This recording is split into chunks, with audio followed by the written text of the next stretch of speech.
I wanted to thank everybody for coming. This is an event that's done by the Olentangy School Advocacy Committee, and we were formed years and years ago to advocate on behalf of Olentangy for school funding.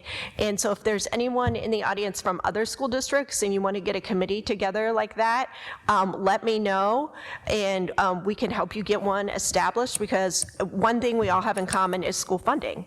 And so we can help you get one organized and talk about what we have done. That being said, on June 7th, there is going to be a school funding program at Olentangy High School, and Kevin Daberco, who's our school board member, he's got the bow tie on, he is helping organize that, and it's going to be a program that we're going to focus on school funding issues, not just for Olentangy, but multiple schools in Ohio, because there have been multiple, Senator Brenner has been at the forefront of this, multiple formulas in the past, and we have a formula in place now called the Fair Funding Formula, but it's not fully funded.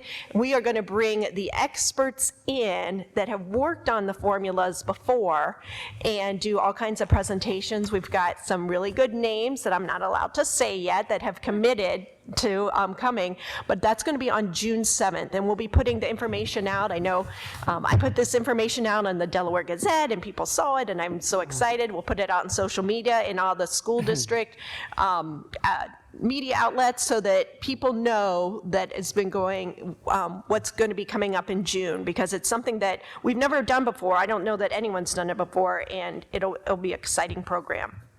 But anyway, tonight I have to start by saying thank you for coming. And we realize that it is an election primary season right now, but unfortunately the people sitting up here, their names are not on the ballot. And that is because our current House and Senate district maps are not decided yet. I'll leave it at that. And so we believe that your names will be on the ballot.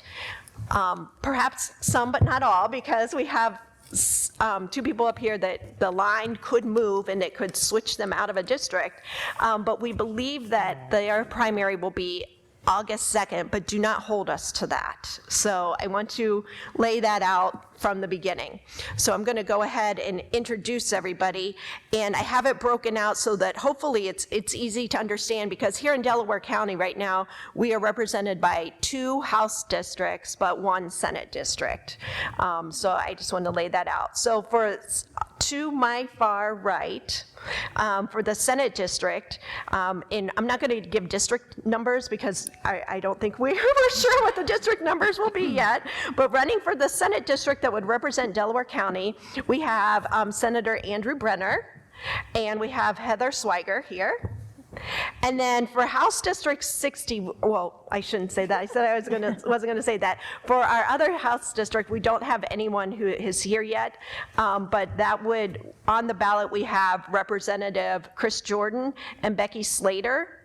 And then for the other House district, which is on the far side, the east side of Delaware County, we have Representative Sean Stevens, who couldn't be here tonight, Beth Lear, and Rachel Morocco, and Louise Valentine. And so I'm going to start with Heather to my far right. And Heather, everybody is going to have 5 minutes to introduce yourself, say what party you're from, and anything you want people to know about you. And I will be keeping time. Thank you. My name, as she said, Heather Swiger. I live in Westerville, Ohio, where my husband and I have raised our kids for 22 years now. We've been involved in the school district, from athletics to drama to coaching to my husband is actually the announcer for the softball team at Westerville North, and my daughter's the assistant varsity coach. We love Westerville and the school district, and we believe that everybody should have the same opportunity that we have in Westerville. I currently hold position as a director of a nonprofit in downtown Columbus, and am grateful that I have the opportunity to have that job. I never leave work without feeling like I've accomplished something and like myself every single day. We have 4 dogs. They are, and anyone will get this reference, Chandler Bing, Monica, Rachel, and Benjamin. So if you're a Friends fan, you'll get that. Joey and Ross unfortunately passed away a couple years ago. So, and we also have a rabbit named Bunny. We weren't as creative on that one. So I will focus on education so that everyone has a fair opportunity. I see what lack of education and funding does in downtown Columbus by the people I serve every single day, and I will work to serve you in the same capacity that I do today. And I thank each of you for coming out and giving me the opportunity to speak to you. Thank you. Great, thank you. Senator Brenner. Thank you very much for the opportunity to be here and speak this evening. I do appreciate it. I wanted to say thank you everybody who has supported me in the past. I have been state representative and currently state senator for the 19th Senate District, and I've been on the Education Committee since I went into the General Assembly in 2011. So I've got a lot of education policy experience. I've served as vice chair and chair of the Education Committee when I was in the Ohio House, and I'm currently chair of the Education Committee in the Ohio Senate, primary and secondary education. And this is a policy passion of mine, and this is what I do, what it feels like a lot of times 24/7, just because I chair it and it is a major part of what we do at the state level. I'm a native of Delaware County. My wife went to Olentangy, I went to Buckeye Valley, and we actually just up until about a year and a half ago lived about 5 minutes from here. I live currently in Delaware and plan to hopefully build in Brown Township and Buckeye Valley schools here in the next couple months if everything goes well. We've been delayed because of, unfortunately, the pandemic. I will say that school funding has been the top issue that I've dealt with when I've been in the General Assembly. I brought the first fair funding plans to the state budgets. That would have raised the minimum amount of money that would have come to the school district of Olentangy here. Unfortunately, both Governors Kasich and DeWine vetoed those, but we did finally pass a state fair funding plan under the Cupp-Patterson bill, which was a bipartisan proposal that was put in the state budget last year. I voted for that, and I think it's a good first step in heading in the right direction. And I would support fully funding that and making sure that Olentangy has the appropriate amount of funding per the formula. And to that end, I even proposed some money in a budget amendment or amendment that was put in the last December. As you probably all know, there was COVID relief dollars under the American Recovery Act, and every student ESSER dollars, ESSER 1, 2, and 3. Unfortunately, Olentangy did not receive any money because it was based on poverty. So what we did is I put together an amendment, put it into the most recent allocation that would have been the state portion. So the state kept about 10%, and the rest went out to the school districts, the other 90%. So of that 10%, we put in an amendment, I did, that basically gave every school a minimum of $1,000 per student in those relief dollars. Because of that, Olentangy is going to get about $20 million in those COVID relief dollars. I think that was important that the districts that didn't receive it received it. So I would appreciate anybody's support for continuing to serve in the Ohio Senate for one more term. And I'm glad to be here again and be happy to answer any questions later. Great, thank you very much. Next, we have Beth Lear. Thanks. I'm Beth Lear. I grew up here in Delaware County. My parents moved me here when I was 2, and I got to grow up in the Olentangy local school district when there was one school, K through 12, on Shanahan Road, and that's the school I attended my entire life with one exception. I was not in the building for 3rd grade because our class was so big they had to build little trailers on the outside. So that's the only time I wasn't in the K through 12 building. I met my husband, Jeff, when we were in the Air National Guard together. We both served at Rickenbacker, and we'll be celebrating 30 years of marriage this June.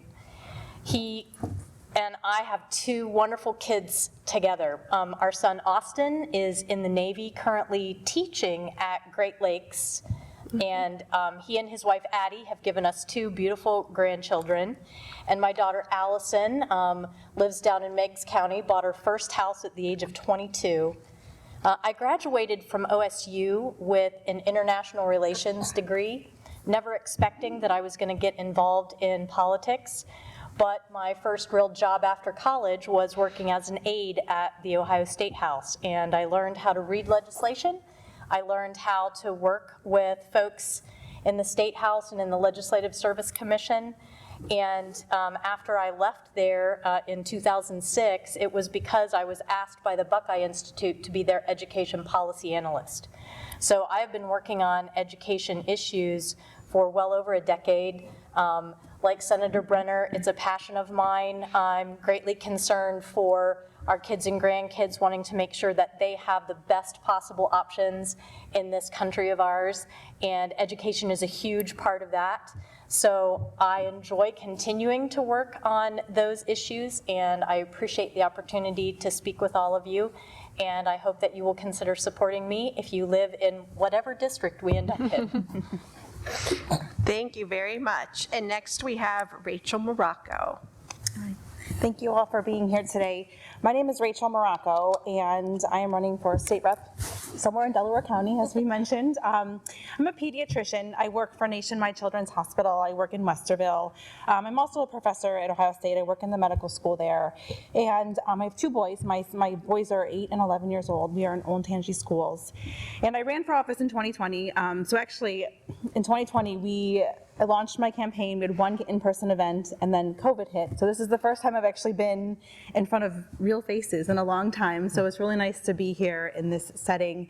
But I originally ran for office then, and I'm back now, because what I was noticing is there was a disconnect between the problems I was seeing from my patients in my clinic and what was kind of being addressed at the state level. And I'm a general pediatrician, so I get to know my patients pretty well. I get to spend a lot of time with them, and I was seeing a lot of recurring issues. And one of the biggest issues was, of course, with healthcare, with access to healthcare, the cost of healthcare. It's really a big issue in our state and our country, but also issues with the education system. I had many parents who were working multiple jobs and couldn't feed their kids and couldn't afford childcare. Kids who are in foster care because of losing a parent to the opioid crisis. And these are really important issues. And so I just started paying attention. And I started doing some advocacy work with a group called Moms Demand Action, also with an autism group. And I just noticed that there was more work that needed to be done. So I decided to, put my hat in the ring and run for office to be a voice for the families that I serve. Education has always been a big driving reason for me to run for office. When I ran before, we didn't have this fair funding plan in place, and we do now, and it's wonderful, but it's only been funded for a few years. So we need to continue to have advocates in the State House who are really going to work to support our education services, to support our children, and to work for them to have a bright future. I also have my son Dominic. He has special needs. He's autistic. And going through the process of getting him diagnosed and getting him established with therapies and services was a very eye-opening experience. It's one thing to work in healthcare. It's another thing to actually have to navigate your way through the healthcare system and to navigate your way through an IEP process. It's all very overwhelming. And that moved me more just to be an advocate for the families who are going through this very same thing. There's a lot going on in the world right now. We have a lot of really important issues. The pandemic has really been tough for a lot of people over the last 2 years. So we really need people in the State House who are going to listen to the needs of the community, to listen to the schools, to the local governments, to the small businesses, to really support them as we guide our way through here. So I'm very happy to be here. Thank you for all coming out today, and I'm happy to answer any questions you have. Thank you so much. Thank you. I've been grabbing cards as they come in, so I apologize. So, and last but not least, Louise Valentine. Good evening, everyone. Thank you so much to the Olentangy School Advocacy Committee for hosting this event. I'm happy to be with you all and echo the sentiments of being in person. Yay. So excited. I'm Louise Valentine. I'm running for state representative as Rachel said, somewhere in Delaware County. I live with my husband, Scott, and my twin 9-year-old boys, who actually happen to be here tonight, front and center here. They've got their noses buried in iPads. My husband works at a hospital, so he is working tonight, so I'm mommy on duty. We live in Genoa Township, which is in the southeast corner of Delaware County, and my boys go to Westerville City Schools. They're in 4th grade. I spent my entire life in Ohio. I grew up in a working class household in Northeast Ohio in the city of Elyria. My dad was a factory guy. My mom was a stay-at-home mom until I got into about junior high, and then she became a lunch lady. So she loves kids, she loves food. It was perfect. I graduated from Elyria City Schools, and after graduating, I came to Ohio State. So that's how I found myself in Central Ohio, as so many of us do. I have a bachelor's and a master's degree in consumer sciences, and my husband and we met at Ohio State and decided to make Central Ohio our forever home. So we have been in Genoa Township in Delaware County for the past 9 years, and we love it. I always joke, I'm going to die in that house. We are never moving. I love it. And truthfully, we had plenty of opportunities to move elsewhere, but we chose to stay here. Ohio's full of promise, and we love the seasons here. You know, everybody knows winter and construction. It's wonderful. The state flower of Ohio, the orange barrel. But in all seriousness, Ohio has a lot to offer, and I'm proud to be raising my family here. But over the last decade, I have noticed Ohio sliding backwards on what I think are some really important issues. I very selfishly would like my boys to have great educational and career opportunities here. I want them to stay close and not have to go hundreds of miles away after they graduate. I literally see one of my kids slinking down in his chair as I speak. Mom, don't talk about me. A wealth of different opportunities here can help them be successful and happy in whatever and whoever they choose to be as adults. But these opportunities are really something that I've seen diminishing in Ohio, and I think we need some fresh leadership to help us right the ship. 4 years ago, I also ran for office. So Rachel ran 2 years ago. I ran 4 years ago because I didn't think Ohio was moving in the right direction. I put my name on the ballot in 2018. I wanted better, not just for my own family, but for all of the working families across Ohio. I was proud to give a voice to thousands of voters who voted for me that year, and honestly, nothing has changed since 2018. So I'm excited to be back on the ballot fighting for working families again. When it comes to public schools, our founding fathers knew that the creation of public, or what they called common schools, was important if our new nation was going to be able to thrive. It's not just about reading, writing, and arithmetic, although those are important, but it's about preparing students to participate intelligently in our democracy in order to preserve the freedom and independence that our founders fought so hard to secure. They felt that if education is our best guarantee of rights and liberties, that the government has a duty to provide it, and I absolutely could not agree more. We've all heard pretty much from everybody tonight about the funding formula. So the new formula was passed last June that would, if adhered to, will fully fund Ohio's schools, and it's about time, because that was the way we're funding it currently was invalidated over 20 years ago. But we have not fully funded it yet. No method of taxation was established, nor a pot of funds identified to actually meet the goals of that new funding formula. So that's one of the things that, if elected, I would fight passionately to make sure that we are doing. Here in the Olentangy School District, they only receive a small fraction of the base funding per child in Ohio, leaving taxpayers in the district to regularly have to consider levy after levy. So we want to make sure that we're fixing that. The taxpayers should not be having that burden on them alone. The state needs to be funding its fair share, and they have not. And that's time.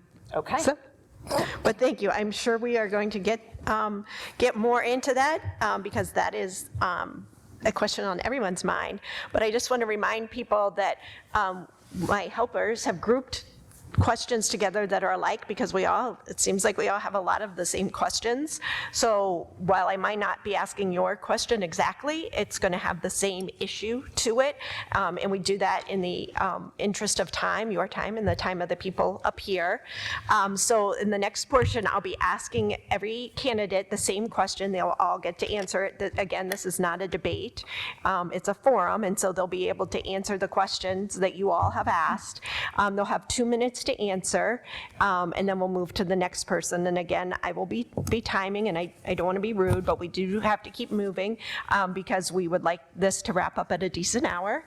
And just so that everybody knows, we are recording tonight so that you can go back and watch it later, but we are not live streaming. So I am going to just go ahead and start off, and I'll start off with you, Louise. And everybody, and I can repeat that as we go down the line, but the question is, what action or steps will you take to see that the fair funding plan is actually funded? Legislators have currently stated it will not be followed through to achieve full funding, but it's needed in all of our districts. So Louise?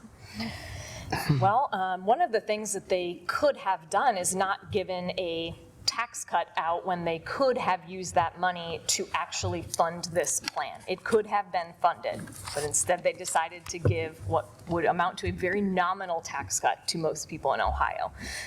So I think we need to take a look at where money is coming in, where it can be possibly diverted into other places so that we can get this fully funded.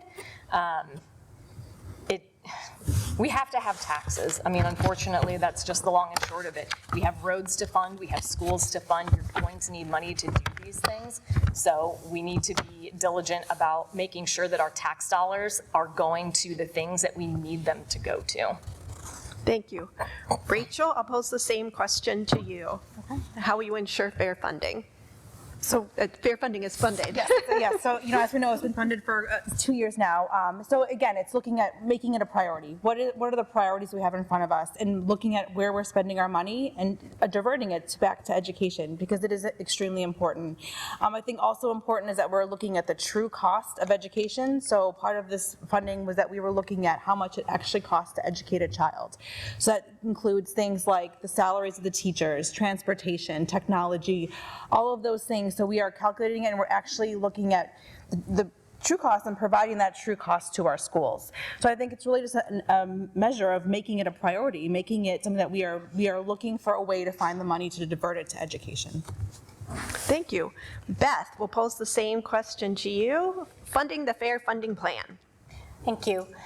I think one of the things that's going to be most important is that we begin to take a more serious look at the budget and where is all the money going, because education and Medicaid tend to be the two areas that take the majority of our tax money, and we have other areas that we need to begin to cut back, and the question is going to be, where can we do that? Because Ohio, economically, in a competitive sense, is at the bottom in a lot of areas. We're not going to be able to get the money we need to fund education if we can't compete economically to get those tax dollars in from businesses that are succeeding and from people who are able to grow their incomes.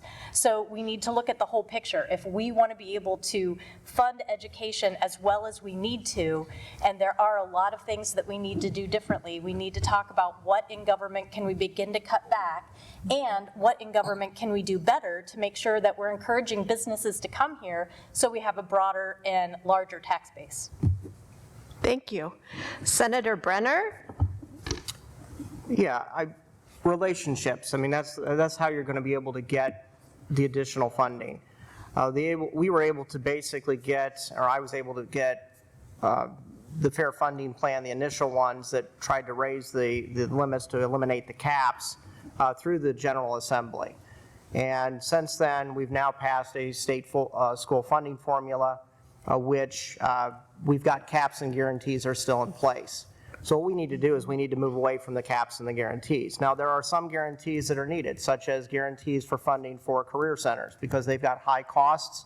You're going to need to make sure that they're funded appropriately with a guarantee. But there are some districts that are have still lost students, and they're getting on the new funding formula. There are some guarantees right now going to those districts who do not have students in them. So once we move towards eliminating those caps and guarantees, then Olentangy and the other districts will be fully funded. And I believe, based on the economy and based on the revenues that are coming into the state right now, that I think we'll be in a much better shape even next year to be able to fully fund the school systems, including Olentangy. And I would continue to advocate for that, as I've done as your senator and state representative. Thank you. And Heather, will ask you the same question. How can we get fair funding fully funded? So as everyone has basically said, we need to budget it correctly. Every school should get the allotted amount per student that is budgeted in that education monies. Currently, that's not being done. As far as I understand, 10% of what each student is receiving is, so let me rephrase that. You're receiving 10% of what was budgeted in per student. If we make sure that the budget that is allotted is provided, the schools will be funded. So as they've said, and I'll repeat, we need to make sure that it's not just for 2 years. There has to be a budget in place that is fully funded for the future, not just for the right now, for the election, for tomorrow. Thank you. This next question, I'm going to start with Andy Brenner and then go to Heather, and then we'll come back to Louise.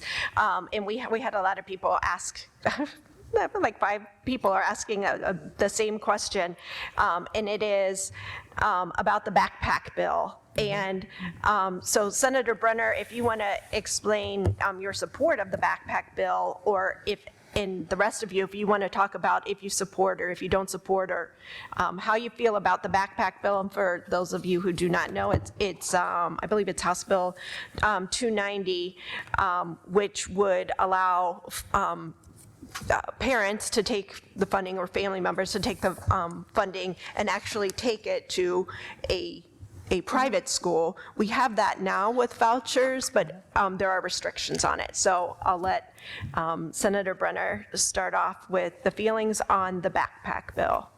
Well, in general, I've supported school choice options. I think that they're good options. The backpack bill right now, as far as I know, doesn't even have really any language in the bill itself. They've had only, I believe, one hearing over in the House of Representatives.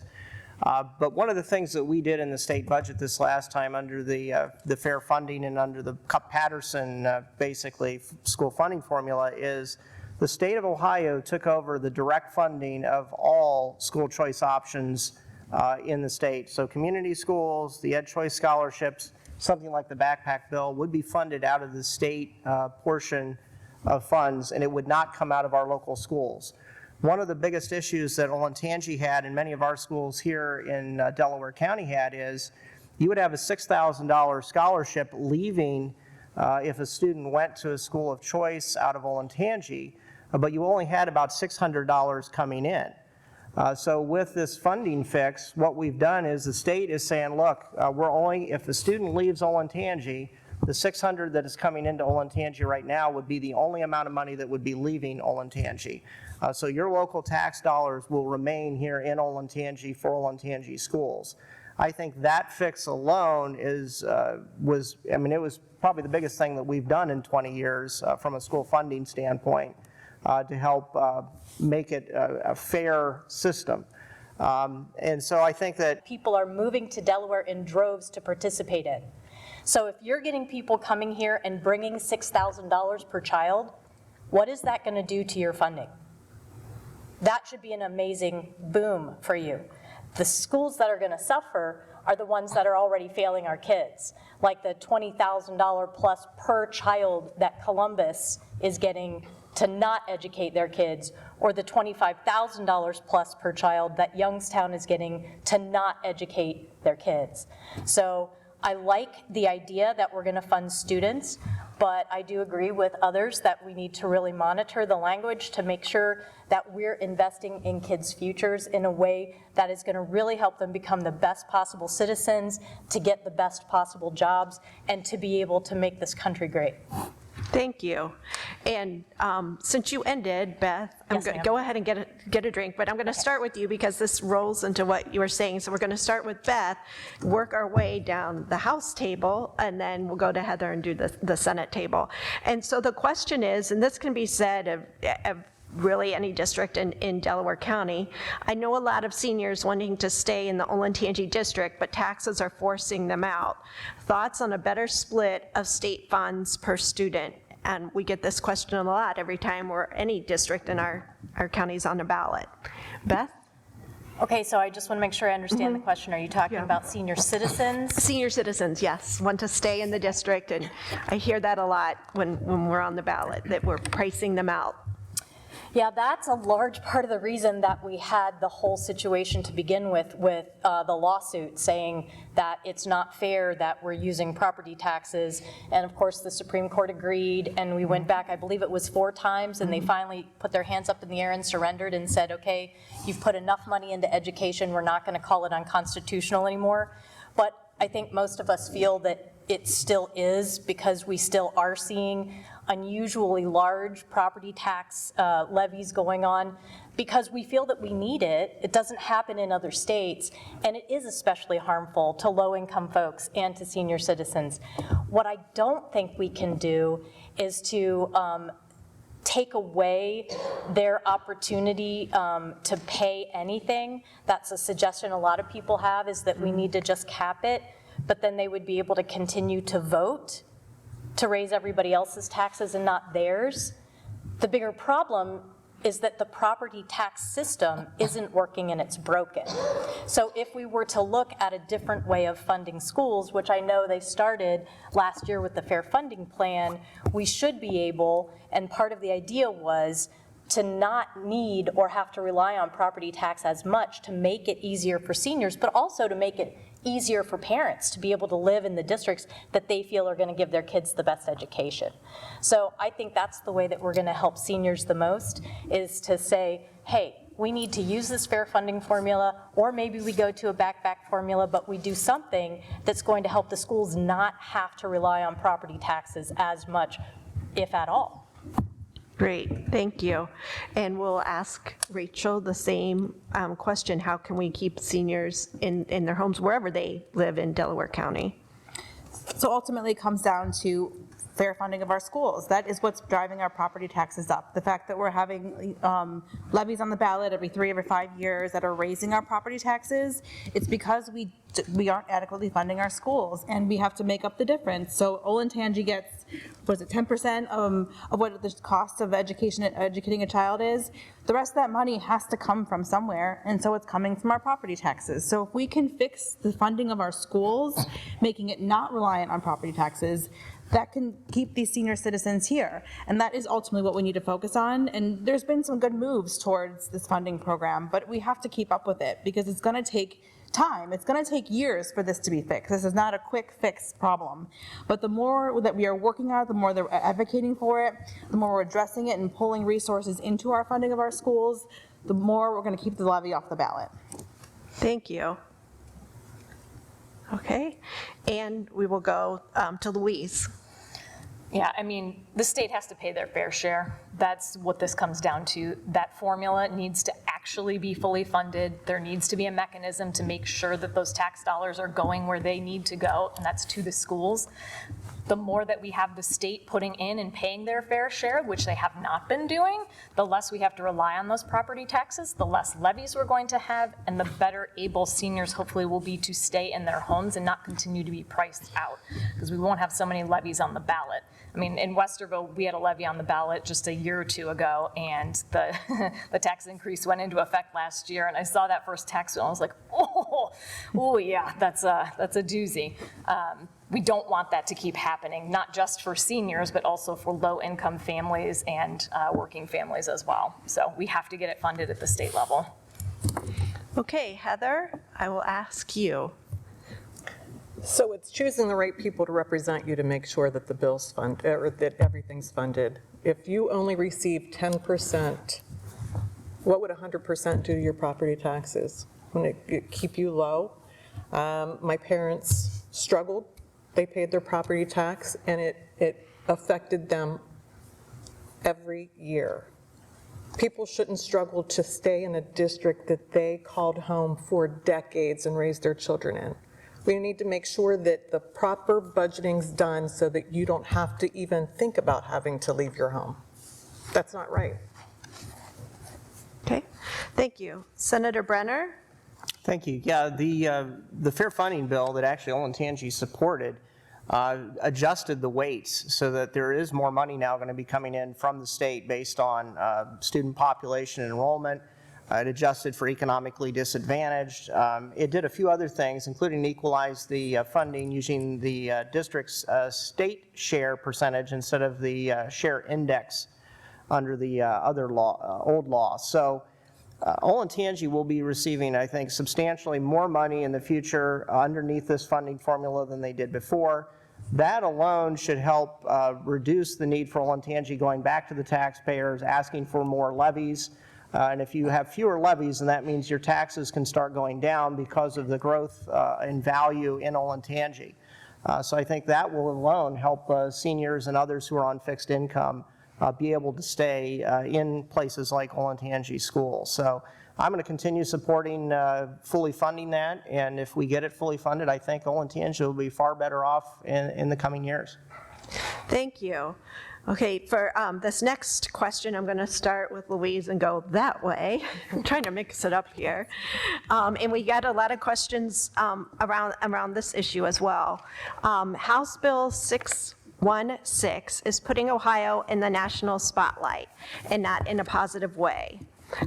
Where do you stand on the issue as it addresses, and how do you plan to move forward guaranteeing a complete and accurate education for all children in an inclusive and supportive environment?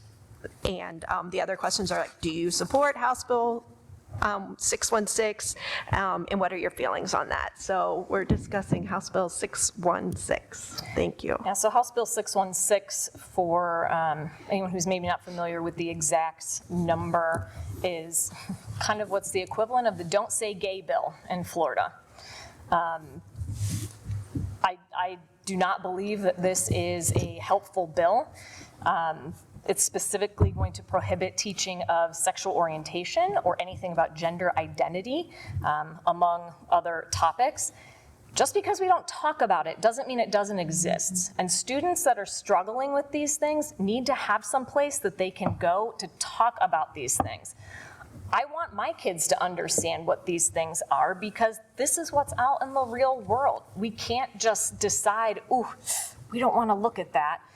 We need to have an honest conversation, and we need to be inclusive of all of our students and not shut them out. Thank you. Rachel? So I don't support this bill. I think, number one, I think it's an attack on teachers. I think it is further tying their hands onto the resources they have, the ability for them to interact with students in the classroom. There's already a trouble recruiting new students, new graduates to come into education, and this is going to further that problem. Teachers aren't going to want to go into the classroom if they're being restricted very heavily. It hinders their ability to help students. If a child comes to them with a question about sexual orientation or gender identity, they're not allowed to talk about it, and they could be threatened with a lawsuit, which is very scary to them, and it's going to just make the classroom a less safe place. I also think it's an attack on children. The LGBTQ youth are a very vulnerable population. They have very high rates of mental illness. Their suicide risk is 4 times that of their peers. We need to be creating a safe and inclusive environment for them in our schools. They are students. We need to educate them, and so it is important that we are making them feel safe in the classroom. I also think it's bad for business. Look at what's happening in Florida with Disney World and their bill. We are trying to promote new growth into Ohio. We want to bring in these new businesses like Intel coming in. And businesses aren't going to want to come into a state with very restrictive laws. And so I think overall, it's just a bad bill, and it's not good for our kids. Thank you. And Beth, the same question. Thanks. So as I understand it, it's a combination of the Don't Teach Divisive Concepts bill combined with the bill to not teach sexuality or gender education to kids in K through 3. And as the grandparent of mixed-race grandkids, I can tell you that the idea that you're going to teach some people, want to teach my kids that there's something wrong with their dad and their grandpa and their grandmother and their other grandpa, and that they have to look at themselves as being oppressors or oppressed, that's not right. You have a lawsuit, probably multiple now, but there was a lawsuit out in Nevada from a young man who was a mixed-race child who was getting ready to graduate. In his senior year, they were trying to teach him that part of his family was oppressed and part of his family was oppressor. And he was very harmed mentally and emotionally by this. He and his mother filed a lawsuit against that public school because it was very emotionally damaging to him. And you're dividing kids from each other when you teach that. That's what these bills are trying to tackle, is the idea that in America we're supposed to be a melting pot. We're not supposed to be divided into groups and pitted against one another based on gender or based on color or based on religion or anything else. And I think schools are the places where we should be teaching our kids that you're all part of the human race and you need to come together so that you can build a better world in the future. Can't do that if you don't like somebody because you don't like that their hair's curly or you don't like that they're wearing purple shoes today. And the idea of age appropriateness is something that I know every teacher is taught when you go to education college. When you learn at OSU how to become a good teacher, you're taught that the kids in kindergarten are not, Sorry, but well, but age thank you. appropriateness for the sex ed stuff is Yes. something we need to think about. Thank you. And Senator Brenner. Yeah, thanks. I just glanced through the bill. I haven't actually looked at the bill. I know it was just introduced this week. I think a lot of what Beth Lear said is valid. I would agree with pretty much most of what she said there. I don't think we want political agendas being pushed in school, and I think that's what the bill is trying to get at. I'm not sure if this language is workable or doable, but I can say that we need to be teaching age-appropriate material to kids at age-appropriate levels. We shouldn't be pushing political agendas. We shouldn't be pushing stuff where kids are just not capable of being able to handle it at certain ages. And I think that's something that it is the responsibility of our schools and the state school board, the Ohio Department of Education, when working on model curriculum or state standards, that you do things that are appropriate based on the mental abilities of students depending on their age. And I think that we need to be looking at this from a standpoint to keep,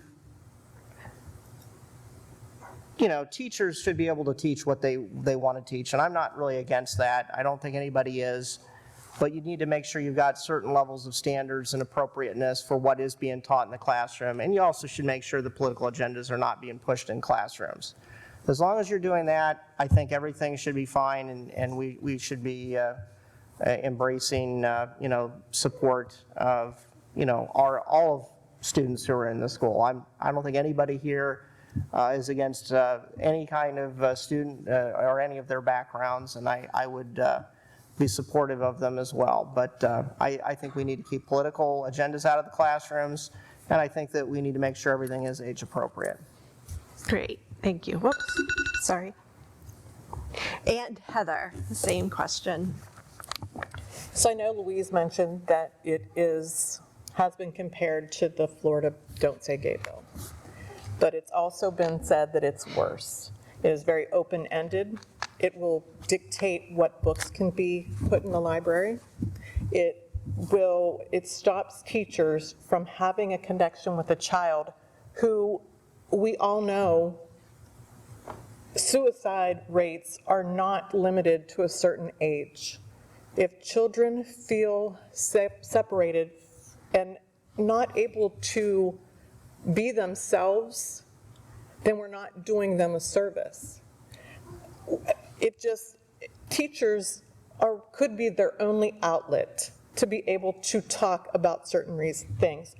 And what our teachers will be held accountable if Johnny comes into school today and discusses his two mommies, and then we want to understand why he has two mommies.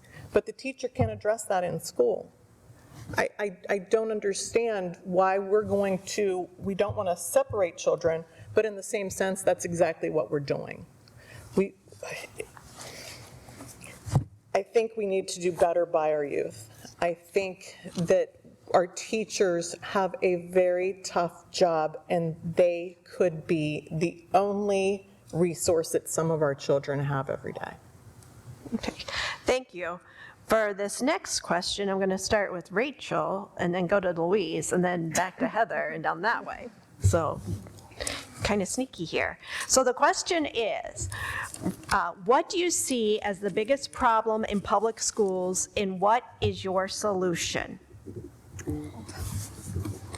Honestly, I think the biggest problem right now in public schools is our funding, like we mentioned before. I mean, we are not, like we mentioned multiple times, adequately funding our schools, which is inhibiting our ability to provide the best education that applies to all school districts in Ohio. So I really think that the top priority should be working on funding our schools properly, adequately, and that is the biggest problem I see right now. Okay, and Louise? That is a large question. I know, that is a really good question. I think, so there is some nuance to it because, you know, a Columbus Public Schools is probably going to have some different challenges than a Westerville, than an Olentangy. But I think overall, and Rachel said this as well, getting the funding to the public schools where it should be going to is going to be the biggest challenge. And that's probably the biggest problem, is making sure that it's, you know, getting into the right hands. You know, I think about my own son, one of my sons, he has special needs, and when he was in kindergarten, there was one kindergarten teacher for all 26 of those students and no aide. And when he would have a meltdown in class, she was like, I don't know what to do. You can't leave. You can't like call for backup. It's one teacher and the 26 kids. So we need to make sure that we have things like that, things like aides in the public schools, making sure that we have the funding so that these teachers aren't fried after a couple of years and are throwing up their hands and saying, I'm out, I don't want to do this anymore. So I think funding is going to be a big challenge. And Heather, what do you see as the biggest problem facing our public schools, and how would you fix it? So I agree with the funding. We have to make sure that everything is fully funded. And we also have to make sure that our teachers are paid a decent wage so that we can recruit the best teachers into the districts. If we don't pay our teachers what they're worth, then they're going to go somewhere else and our children will suffer. Yep. And then Senator Brenner. Right now, the pandemic has had the biggest impact on our schools over the last 2 years, and we have a massive amount of learning loss statewide. I've introduced a bill working with our leadership and the governor to try to get as many tutors as we can into our schools. To give you an indication of how bad it is, Columbus City Schools has 45,500 kids. In order to pass a state standardized test, which are getting ready to be taken right now, you need to get about 50% of the test questions correct in order to be called proficient. Limited is between 0 and, in this case, 15, or about 24% of the test questions maximum. Columbus City Schools last school year, nearly 52% of the kids of the 45,000 scored at the limited level. You have Youngstown City Schools. Only 2.9% of their kids were proficient in 5th grade math. They outperformed East Cleveland, which was 1.1% proficient. These kids are way behind, and even in Olentangy here, there was learning loss, but fortunately, Olentangy has supports to do a lot of things to get the kids caught up. But we had 380,000 kids last school year were chronically absent. We have got to do a lot better job making sure the kids are in school and are learning and doing everything we can to get them caught up. Because if we don't, we will not be able to keep an Intel plant here in the state of Ohio. So I think the number one issue right now is to get these kids caught up and to work on remediating as many kids. We had 1.1 million kids in Ohio out of about 1.8 million need and did not perform, they performed below proficient in last year's state standardized tests. You talk to teachers in this school year who are stressed out beyond all belief because of the problems, they will tell you that a lot of the same issues this school year happened last year. Remediation is the number one issue. Thank you. And Beth? Thanks. I think the biggest problem is that we're still operating on this idea that a one-size-fits-all public education system fits all. It doesn't. And one way that we can begin to address that is the issue of testing. There is an excessive amount of testing, in my opinion, and the method of testing is wrong, in my opinion. When you use a criterion reference test system, you end up putting teachers in a position where they spend a lot of their time teaching to the test because they want to see that they're getting good report cards for their school district because that drives levies. They don't have time to be creative in the classroom, to get to know their students, to teach kids a love of learning. Instead, they're focused on other issues, and it's taking away from their love of teaching, and it's taking away from the kids' ability to learn to love learning. So I think one of the things that we need to do is to get away from such a focus on testing, maybe move back to tests that we have used in the past that actually work, like the California Achievement or the Iowa Test of Basic Skills, which are norm reference tests, and you can't teach to those. That's going to free up classroom time. That's going to give teachers the opportunity to do the kinds of things that they want to do with their students that they used to do 10, 20, 30 years ago in the classroom. And I think also the problem with the current testing system is that the State Board of Education gets to change the scores that say this is passing, this is proficient, this is basic. When you have a constantly moving target, how are you supposed to know whether your kids are actually learning? So I believe that we need to start looking at the overall framework and give the teachers their classrooms back. Thank you. Okay, for this question, we're going to start with Heather and come down and go this way as well. So Senator Brenner would be last. So we're trying to mix it up here. And we had a couple of these questions, and this is about guns in schools. So what is your position on the bill that is being considered to lower training requirements for the carry of firearms in Ohio schools? What are your thoughts about allowing guns in schools and teachers to carry them? Do you support? So it's basically to talk about guns in school and your position on that. I don't believe guns should be in schools in any way, shape, or form. And the fact that we're going to limit teachers to only 20 hours when a resource officer has to have 700 frightens me. The fact that I have to have a conversation with my adult special needs teacher daughter on how she's going to evacuate her students who are nonverbal or in wheelchairs in case of a shooting almost makes me want to cry. We need to do better on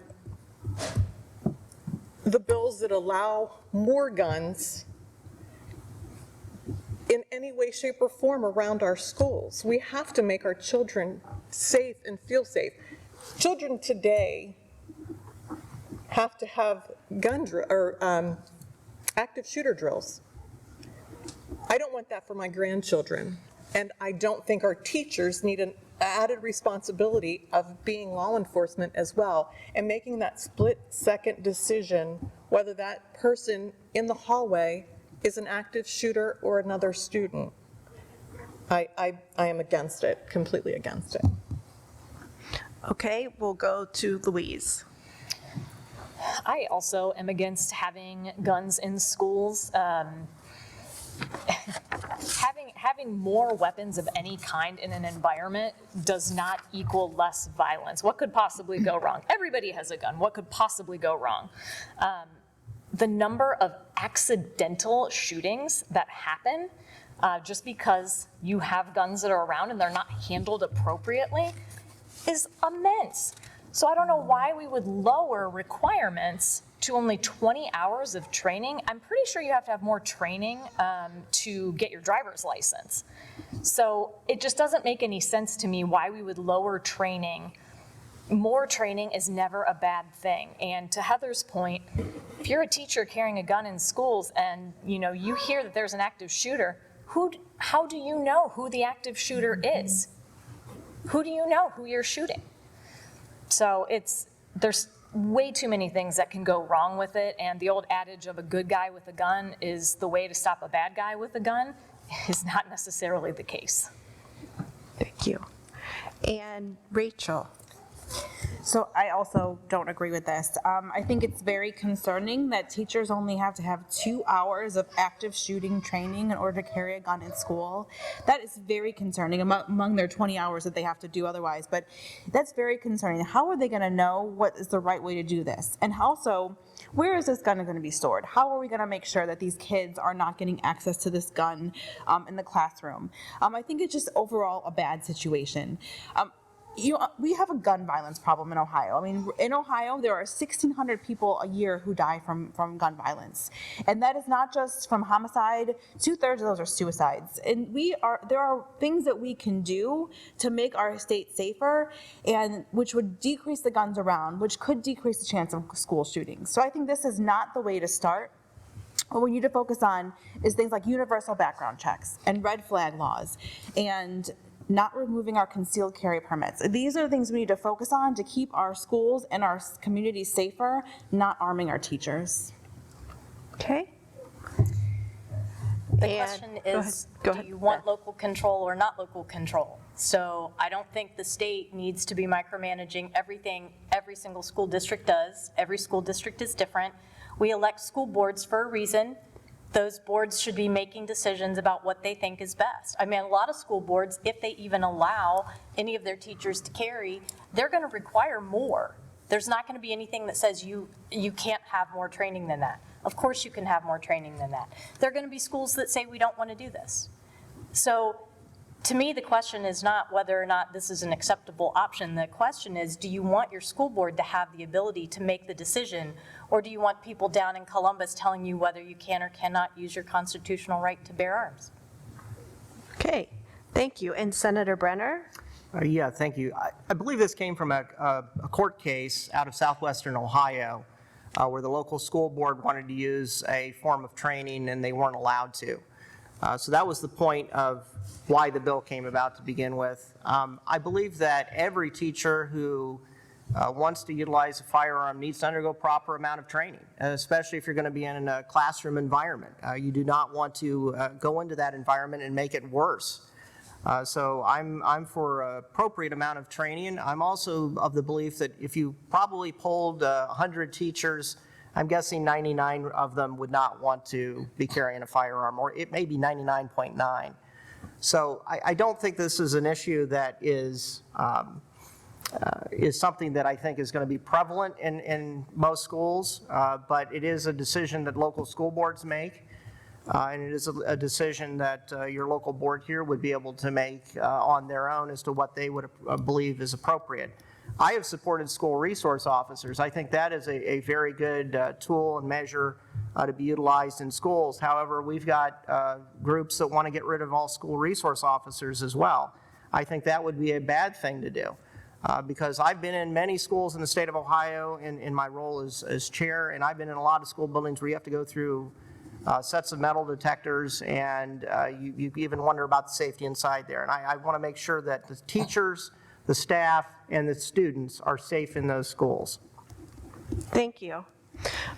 With this next question, we're going to start with Beth, because I don't think you've started yet. I'm trying to keep track of here. Beth and go, Senator Brenner, Heather, and back down.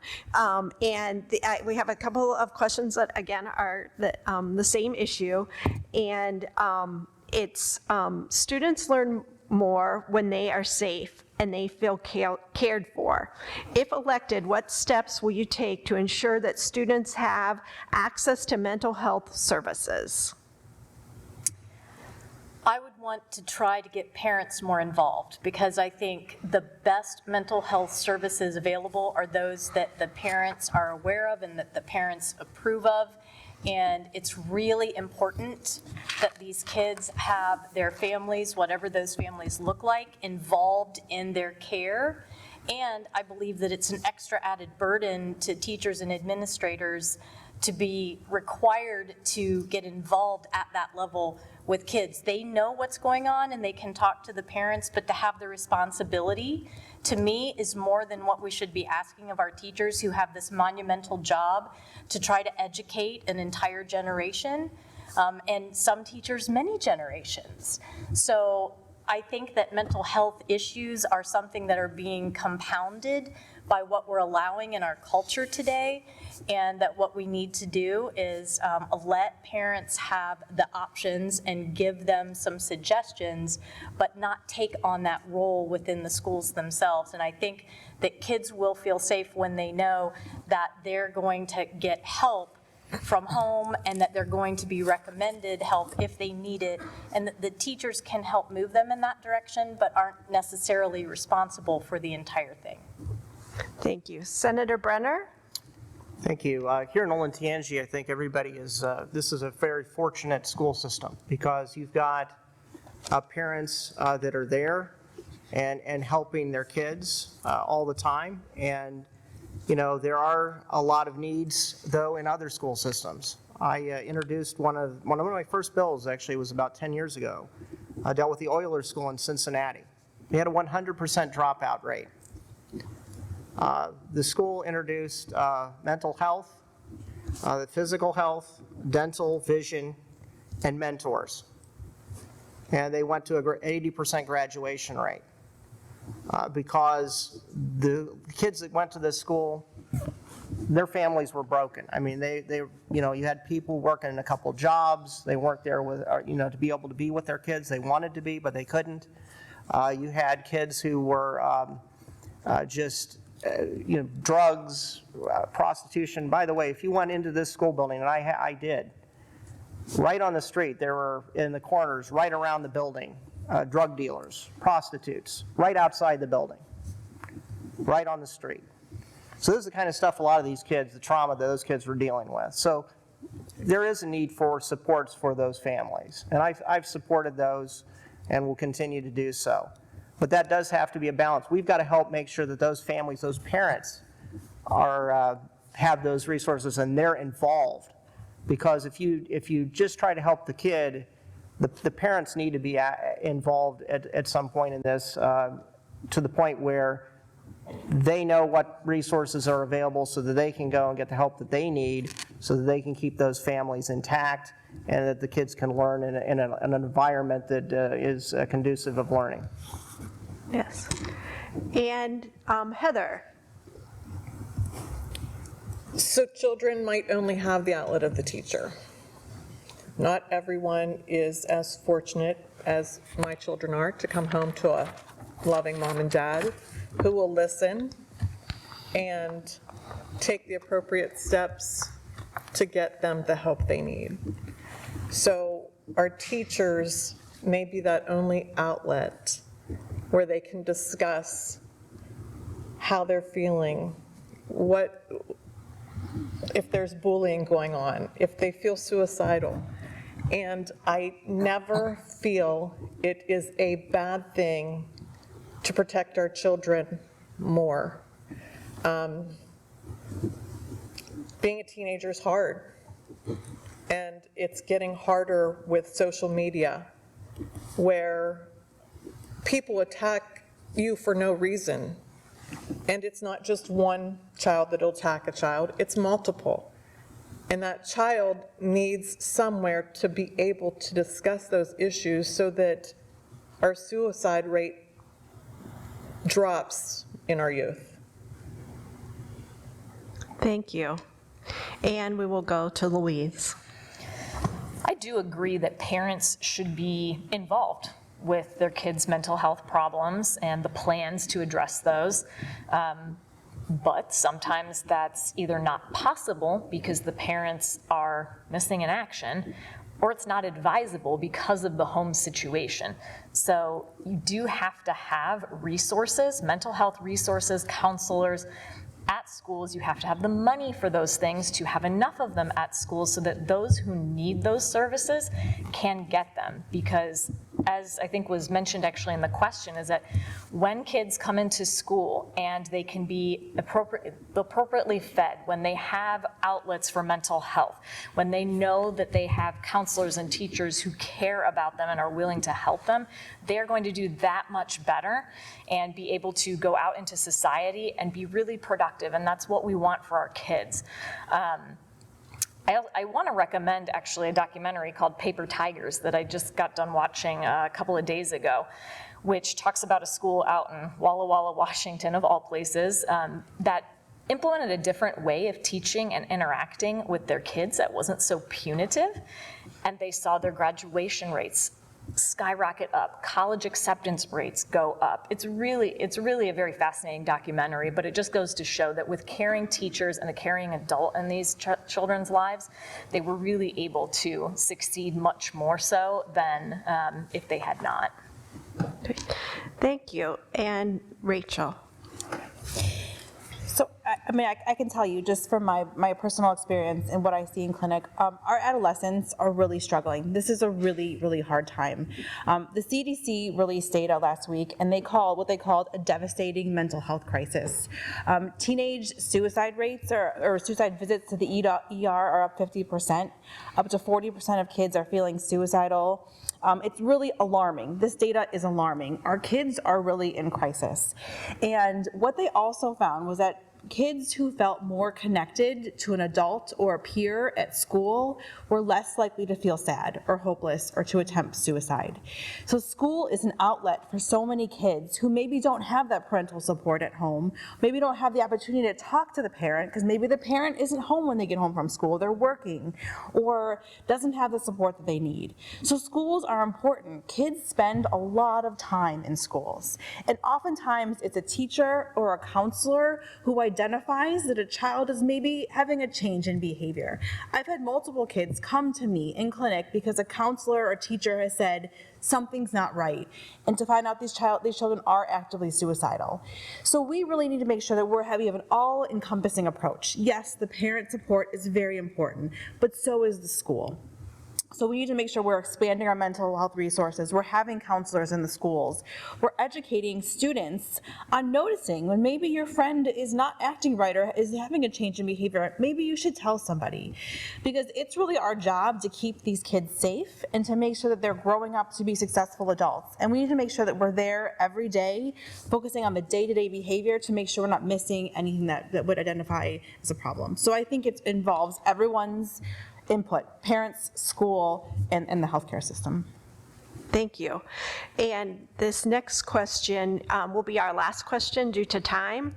And so I'm going to ask this question. I'm going to start with Rachel, and we'll go Louise, and then Heather, and back down this way. And then after this question, each candidate will have 2 minutes to give their pitch. Why should you vote for them? So just for prep. So the question is, and we got a couple of these, same issue, is what are your thoughts about the recent waves of legislation introduced around the nation that try to restrict curriculum in the schools? Do you think this type of legislation would benefit the schools and students in Ohio? And what is the role of the legislature in the development of curriculum in our schools? So it's talking about legislators and curriculum and that kind of stuff. So Rachel. So I don't believe that we should be hiding things from our children. So I think we should be teaching them, for example, accurate American history. We should be teaching them about the real issues of this world. So we can't hide from the fact that this world is very complicated. There are some very complex issues that are going on in our state and our country. Things like racism, the LGBTQ, mental health, all of these are real world issues. And our children need to have the skills and the tools to be able to have complex thinking to deal with the situations that they're going to be faced once they leave school. Once they graduate from high school, they're going to have to go to college or to the workforce, to the military, and they're going to have to be able to have positive relationships. They're going to be dealing with the struggles of the world. So we need to prepare them for that. So shielding them from the issues of the world is not going to help them in any way, shape, or form. So I don't think we should be restricting the curriculum. I am not a teacher. I have never spent any time in a classroom.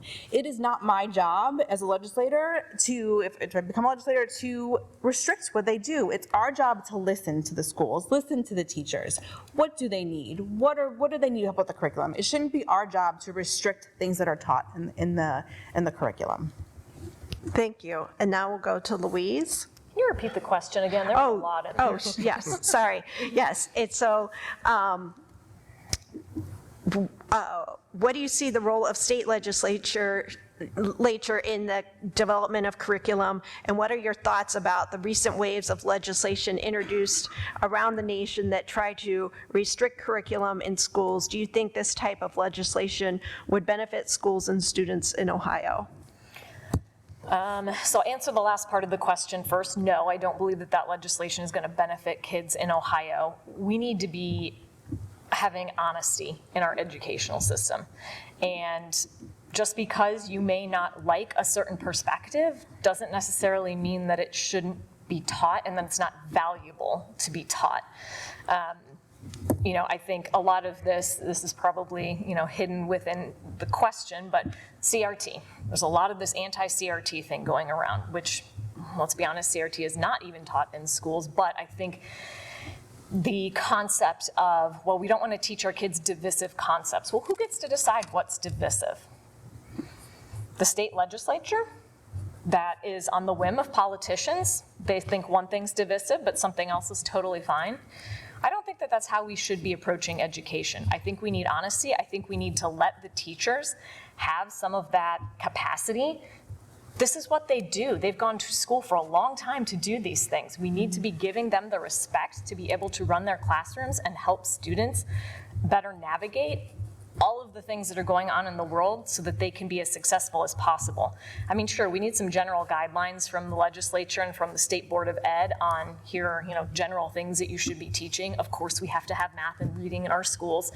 But on some of these touchier issues, the parents, they always have the right to be involved in these things. It's not just the teachers saying, we are teaching all of this, and too bad to the parents who don't like it. The parents always have a say. I don't know how we've gotten to a situation where that has been this myth that parents have no say in their child's education. So I think the legislature, general guidelines, everything else we need to leave up to the school boards and the teachers to make sure that we are preparing our students for the real world. Thank you. And Heather, same question. So I'm not sure why we trust our teachers with guns in the classroom, but we don't teach them or trust them to teach our students based on the education that they have. It's really just the fear of that curriculum. It's not being taught currently in school, as Louise said. And yes, parents always have an opportunity to be involved. I tell the story that my oldest son was not academically inclined. And every year, at the beginning of the school year, the teachers knew my name because I knew we were going to have conversations throughout the year. And we did, and my son succeeded every year because I was involved. So parents have, and my children are in their 30s, so parents have always had that opportunity. My parents did it when we were kids. You can do it today, and hopefully as far as we can see in the future. So I just want to trust our teachers to educate our children, those that are in that role and have gone to school to do it and have been doing it for decades. Thank you. Senator Brenner. Thank you. In 2014, I carried for Governor Kasich College Credit Plus. Probably many of you have kids that utilized it. Well, I stuck an amendment in that bill under section 3313.21, authority of school board over selection of instructional materials and curriculum. The Board of Education of each school district shall be the sole authority in determining and selecting all the following to be used in the schools under its control: textbooks, instructional materials, academic curriculum. And the board may permit educators to create instructional materials, including textbooks, that are consistent with the curriculum adopted by the board. So right now, if you've got issues with your curriculum, you've got issues with what's going on, you need to contact your local school board members. I believe in local control. I think that is something that is very valid. I think that the state has, and we have passed many bills dealing with, suicide prevention, and we're working on one now, Aaron's law to deal with, stopping childhood abuse. So those things are things that the legislature does pass. We've passed those types of bills before, and I think that's appropriate because we want to make sure that that's in every school in the state of Ohio. But ultimately, all of that stuff that we were just talking about is under the sole purview and control of your local school board. And I think that that's important, and I think that if people have, and parents have problems with that, they need to go to their local school board and let them know. We have open records and stuff, so all the curriculum is available and should be transparent to any parent to look at. And I believe most schools and allow that to happen. So I believe in local control. I believe that that needs to be so much that it is in the code, and I can tell you I helped put it in there. So thank you. Thank you. And Beth Lear. From what I've heard from parents, it really goes back to something we talked about earlier, which is age appropriateness. There are a lot of things that some organizations and some politicians want to see our kids be taught in schools. And we all know that you don't teach a 5-year-old to drive. They're not physically capable of doing it, not in a car. We all know that you don't have an infant who is 2 months old eating steak. There are things they physically and mentally and emotionally can't handle at different ages. So I think a lot of what parents are expressing with concern about curriculum is really more an issue of whether or not what their kids are learning is appropriate for their age level. And we've got some kids who are really smart, and they could be doing all kinds of academics, but emotionally, and I heard somebody mention social media earlier, there are just a lot of things going on in their lives that are constantly bombarding them, and I think it's triggering a lot of fear. So I feel like the schools, if they would be able to concentrate on academics and focusing on the needs of the kids to learn in their math, in their science, in their history, and if we could not be bringing in a lot of outside ideas at really young ages that could scare them or could make them feel uncomfortable, that we would be dealing with some of these issues that parents view as curriculum. And I appreciate that we have the ability to make these decisions at the local level with our school boards, but I also go back to the testing issue, that we need to make sure that the testing is broad enough that the schools have a lot of choices for curriculum. Thank you. And thank you for all our candidates for being very civil, and this has been a great, way to get to know you all. And I just want to remind people that these people are going to be on the ballot at some time. We just don't know when. But I appreciate you all coming out tonight to get to know them better. And so that you do leave here with their names in your head, I'm going to start how we started with Heather and go all the way down, and everybody has 2 minutes to give their pitch as to why they should put a check by your name whenever we vote for you. So she said, you'll know my name, Heather Swagger. My middle son likes to say that we're going to bring some swagger to the State House. I've been in public service for over 13 years. I understand the struggles that people go through on a daily basis, and I understand that although our district, which is undecided, is not the same as the inner city that I deal with on a daily basis. The effect of the role will affect everyone in Ohio, so that those in need in Cleveland, Cincinnati, and Columbus will be affected by the decisions that are made at the State House level.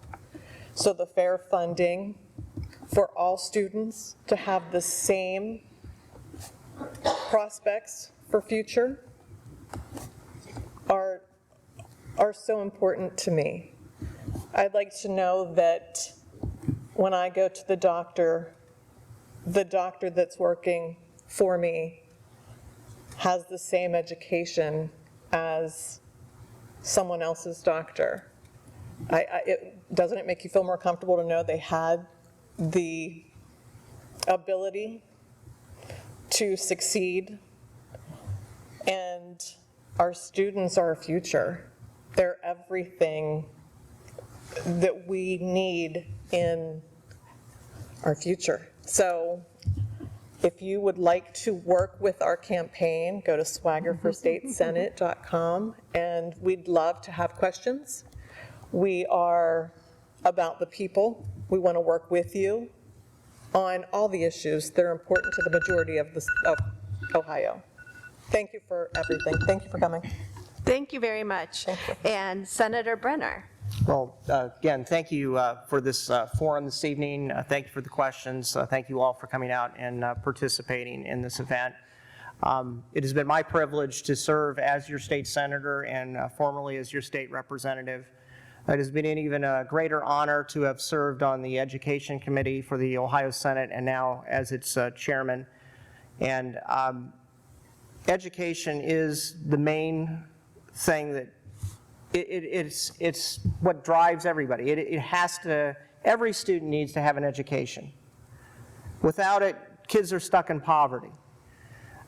Without an education, they're not able to succeed. They're not able to have a family. They're not able to get a house and you know, live in comfort that many of us here in this area and in Delaware County enjoy. So it is important that you have somebody that's passionate about this policy to make sure that every student succeeds in the state. I am that person. I have been working on this for years. I have worked with my colleagues across the aisle on issues like dyslexia. I've worked on the issues around child poverty. I'm currently sitting on the review committee to deal with the preschool and how do we address that. It's something that you've got to have somebody who's an advocate for education. I believe I've done that.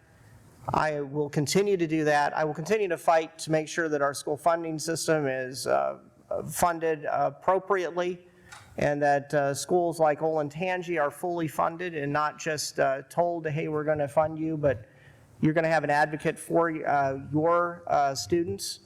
And again, this is all about the students. It's about the future of the state of Ohio. It's about the future of our country. And I would appreciate your vote. I'm Andrew Brenner. You can go to andrewbrenner.com for more information. Thank you. Beth Lear. Thanks for having all of us tonight. It's been really enjoyable. And I actually wanted to end with a story. I was really touched. About a week ago, I was talking with my son who's in the Navy, and as I mentioned, he is teaching what he learned for his job, which is to do electrical work on engines for destroyers. And he's on his shore duty now, not on the ship anymore, and he gets to teach how to do that to young people who are coming into the Navy and to other folks who are wanting to transfer and change to a new job. And he was not a good student.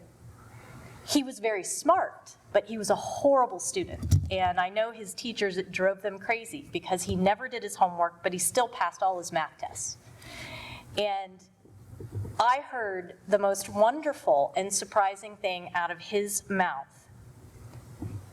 He is loving his job as a teacher. And he's actually hoping that he's going to be able to get his college through the Navy and come out of it and become a teacher on the other end. And I couldn't be more proud of him. It really is encouraging to his father and I that we've raised him in such a way that he understands the value of education.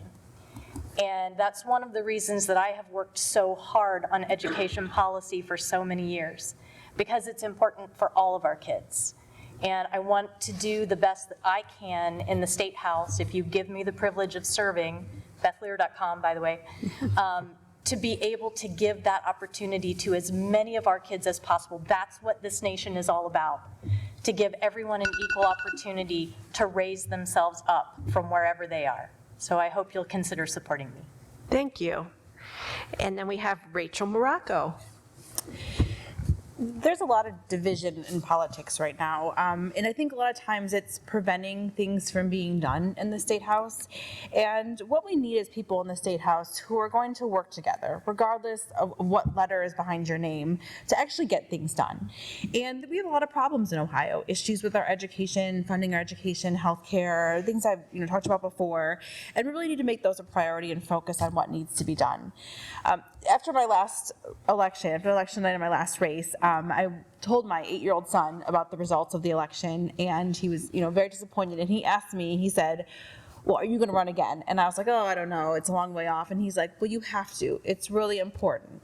And it is. It's really important that we are supporting the kids of Ohio. And we want to make Ohio a place that people want to stay in. We want to have a good education system. We want to have an opportunity for good jobs, good health care, ability to run and thrive with a small business. That's what we want Ohio to be. So we need people in place to make that happen. So that's why I'm running. That's why I'm here. So again, I'm Rachel Morocco. So thank you so much all for being here.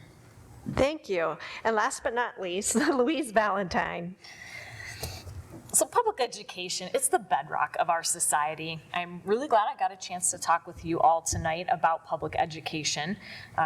Clearly, I'm very passionate, as are most of the other folks who are here tonight, about making sure that our schools have everything they need for our kids to be successful. And that is whatever success looks like for each one of those individual children.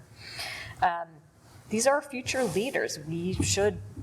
They're worth it. That's the primary reason that I am running, is because they're worth it.